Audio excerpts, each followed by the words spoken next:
다이어터 유지어터라면 한 번은 이런 식단 일기를 작성해 본 적 있을 겁니다. 그런데 이렇게 기록을 한다고 해서 다이어트가 더 잘 되냐? 아니더라고요. 오히려 내가 정해놓은 시간 외의 시간에 먹거나 정해진 게 아닌 다른 거를 먹었을 때, 또 내가 정한 양보다 훨씬 더 많이 먹었을 때 죄책감만 들더라고요. 단순히 내가 먹었던 것만 나열하는 거. 이게 제가 다이어트를 할 때 했던 치명적인 실수였습니다. 식단 일기에서 식사 일기를 썼을 때 먹는 것을 나열하는 데 그치는 게 아니라 관찰하기 시작했을 때, 뭔가를 보면서 주의를 뺏기는 게 아니라 밥 먹는 데에 집중했을 때 저는 비로소 날뛰는 식욕을 때려잡기 시작했어요. 운동과 식단을 열심히 하는데, 심지어는 식단을 기록하기까지 하는데 식욕 컨트롤이 잘 안 되시는 분들은 오늘 영상을 꼭 끝까지 한번 확인해 보세요. 제가 했던 방법을 따라오시면 음식을 억지로 참을 필요 없이 필요한 만큼을 기분 좋게 먹는 방법을 알게 되실 겁니다.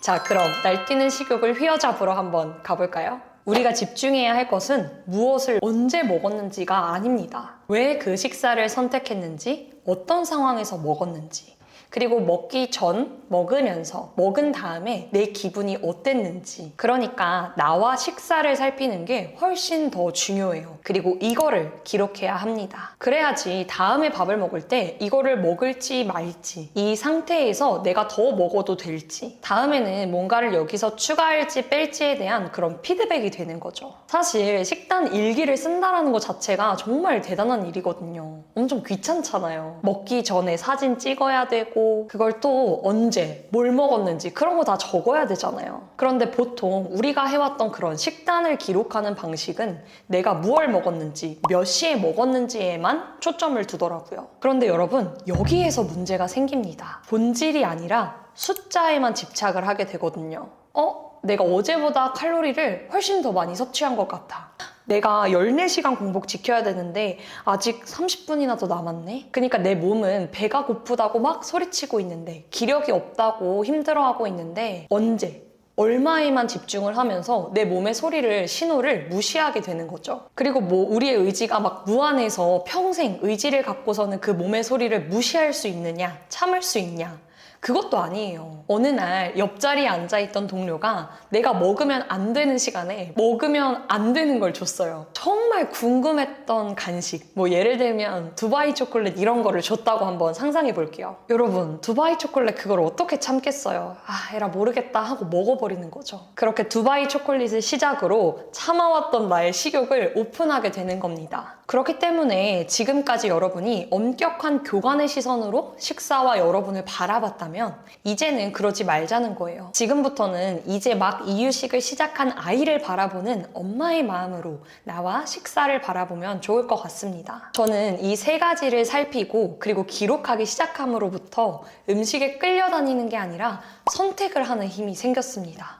제가 원래는 정말 당의 노예였던 시절이 있었어요. 그때 자기 혐오가 들 만큼 빵을 막 이렇게 처먹처먹했습니다. 말이지 몸 건강, 마음 건강, 그리고 통장에도 위협이 될 만큼 제 스스로가 통제가 잘 안 됐어요. 누가 봐도 과할 만큼 먹는 빵의 양, 그리고 그거를 남들한테는 들키고 싶지 않은 마음. 나도 멈추고 싶은데 멈출 수가 없었던 그때의 그런 상황들. 이 시기는 제가 정말 돌아가고 싶지 않은 시간이에요. 그래서 그 당시에 저는 너무나도 그 시간을 벗어나고 싶어서 돌파구로 식사 일기를 작성하게 된 겁니다. 그리고 제 스스로를 정말 귀한 귀빈을 대한다고 생각하고 몸의 신호를 들으면서, 그 다음에 식사 그 상황을 좀 관찰하면서 내 기분을 생각하면서 식사를 하기 시작하니까 진짜 바뀌더라고요. 몸의 소리가 들리기 시작한 겁니다. 무엇보다 제가 가장 집착의 대상이었던 빵, 케이크 이런 거를 먹을 때는 더 의식을 해서 관찰하기 시작했어요. 그랬더니 무슨 일이 일어났냐면 4조각, 5조각을 먹어도 뭔가 아쉬웠던 그런 케이크가 이제는 한 조각을 온전히 먹는 게 어려워졌고, 왜 그걸 먹어야 되지? 혹은 지금 내가 배가 부른가? 이런 거를 확인하면서 먹기 시작하니까 좀 제가 허겁지겁 달려들었던 그런 식습관도 사라지게 되었습니다. 그리고 시간이 지나자 언제 먹어야 가장 베스트 버전으로 먹을 수 있는지, 언제 멈춰야 기분 좋게 식사를 마무리할 수 있는지 그 신호도 신호도 제가 캐치를 잘 하게 되었습니다. 심지어는 오늘 라면이 뭔가 땡기는데 거기에 아삭아삭한 숙주가 좀 들어가면 좋을 것 같아. 오늘 뜨거운 국밥을 먹고 싶은데 뭔가 너무 뜨거우면은 오늘 날씨 너무 더우니까 곁들이는 반찬은 좀 시원한 거, 동치미라던가 식혜 같은 게 있으면 좋겠다. 이런 것처럼 아주 구체적인 음식의 품목까지도 딱 원하는 거를, 필요한 거를 알게 되었어요. 저는 이때 드디어 몸이, 마음이 두 개가 딱 이렇게 이어지는구나 싶더라고요. 그래서 이렇게 귀빈 모드로 나의 몸과 마음, 그리고 식사를 관찰하는 것을 몸과 마음을 잇는 식사라고 부르기로 했습니다. 지금 와서 생각해보면 식욕이 막 폭발하는 거는 필요가 채워지지 않아서이기 때문인 것 같아요. 양이 부족해서, 내가 정말 원하는 거를 먹지 못해서, 혹은 필요로 하는 게 들어오지 않아서, 그 상황이 너무 어수선해서 식사에 충분히 만족하지 못해서, 이럴 때 보상 심리가 작동하고 과식을 하게 되고 폭식을 하게 되는 거거든요. 그렇기 때문에 그냥 언제 먹었냐, 무얼 먹었냐, 뭐 얼만큼 먹었냐, 이것만 기록을 하는 데에는 한계가 있다라는 겁니다. 자, 그래서 만약 여기까지 이 영상을 보고 계신다면 여러분, 오늘부터 귀빈 모드로 저랑 함께 몸마이트 한번 작성해 보시는 게 어떨까요? 귀한 나를 식사 자리에서 귀빈으로 모시는 겁니다. 전혀 어렵게 생각하지 않으셔도 돼요. 그냥 정말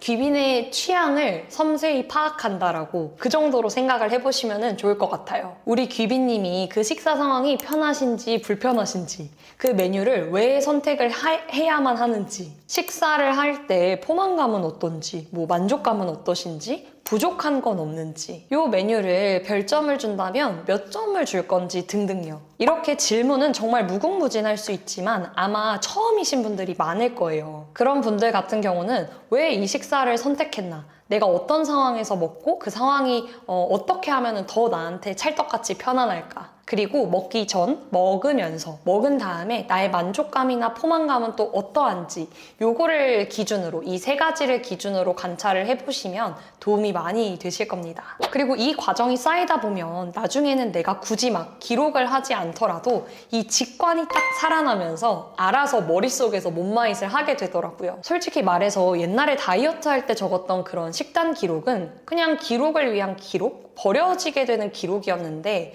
몸마잇 같은 경우는 시간이 쌓일수록 나를 알아가는 기록이 돼서 너무 저는 도움이 되고 가치 있는 시간인 것 같아요. 뭐 예를 들면 똑같은 음식인데 세탁기가 돌아간다고 해서 식사의 만족도가 확 떨어지는구나. 나는 그런 상황에 되게 민감하네. 소리에 되게 민감하네. 이런 것도 발견하게 됐고, 또 내가 음식은 맛이 없지만 식감이 재미있고, 또는 온도가 정말 내가 원했던 온도이니까 만족감이 완전 살아나네. 그런 것처럼 이전에는 내가 몰랐던 나의 뭔가 그런 습관이라던가 취향을 파악하게 되더라고요. 그리고 뉴욕타임즈의 베스트셀러에 오른 Eating Mindfully의 저자 알버스 박사 또한 현재 식사에 집중하는 것이 식사의 만족도를 올리고 그런 욕구를 줄일 수 있다고도 말했습니다. 또한 여러 연구에서도 그런 충동적인 식습관이나 식욕이 조절이 되었다고 결과가 나왔는데요. 저 또한 이런 감정적인 식사와 충동적인 식사의 빈도가 줄어들었고, 정말이지 어떠한 다이어트 프로그램보다도 몸의 소리를 들으면서 먹는 게 더 효과적이라는 거를 제 몸으로 증명했기 때문에 지금까지 그냥 뭘 먹었는지, 언제 먹었는지만 기록하셨던 분들은 꼭 지금부터 귀빈 모드 장착하시고 몸마잇 기록을 시작해보시면 좋을 것 같아요. 와, 그러면은 뭐 칼로리 아예 신경 안 써도 되나요? 탄단지 비율을 따지지 않아도 괜찮나요? 그렇게 궁금하신 분들도 계실 거예요. 네, 재지 않으셔도 됩니다. 제가 아까 말씀드린 Eating Mindfully의 저자 또한 칼로리나 그런 영양 성분의 비율을 까다롭게 따지지 않아도 괜찮다고 말합니다. 왜냐하면 우리가 몸의 신호에 집중하다 보면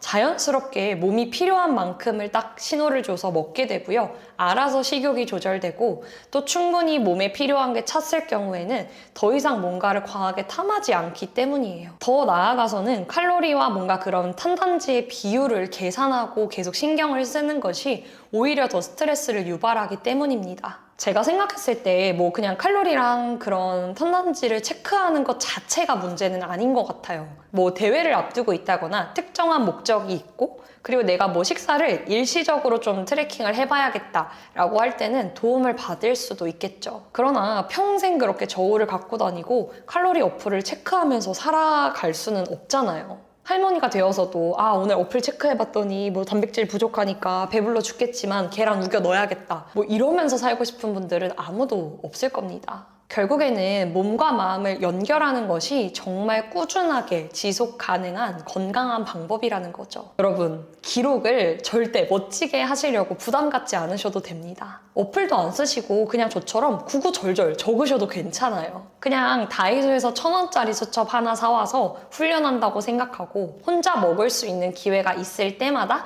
이런 식으로 적어주시면 됩니다. 글씨 이렇게 저처럼 지렁이처럼 적으셔도 괜찮습니다. 부담 갖지 마시고 편안하게 작성하세요. 핵심은 귀빈으로 소중한 아이처럼 연인처럼 나를 대우해주는 겁니다. 자, 여러분, 제가 최종 정리를 한번 하고 마무리를 할게요. 이제는 뭐 먹었는지, 언제 먹었는지 쓰는데 그치지 말자. 귀빈님께 여쭤보면서 상황을 한번 관찰해보자. 자, 기록은 어떻게 해야 한다? 그냥 편안하게 하세요. 메모장에 하셔도 좋고 글씨는 그냥 지렁이처럼 적으셔도 상관없습니다. 저는 다이소 그 1,000원짜리 스프링 메모장을 아주 강추합니다. 그리고 이거는 언제까지 해야 하냐면요. 내가 감을 딱 잡을 때까지 하시면 돼요. 밥을 먹었을 때 이 정도면 이제 내가 숟가락을 놔야겠다라는 감이 왔을 때 내가 언제 먹으면 좋구나, 언제 딱 멈추면 기분 좋게 그만둘 수 있구나 식사를, 그거를 여러분이 캐치했을 때부터는 수기 작성을 졸업하시면 됩니다. 그리고 또 하나 객관적인 지표가 뭐가 될 것 같냐면 충동적으로 먹는 그런 야식, 그 다음에 간식 혹은 뭔가 식사 메뉴를 선정할 때도 기분에 따라서 그냥 확 끌려서 선택하는 그런 일이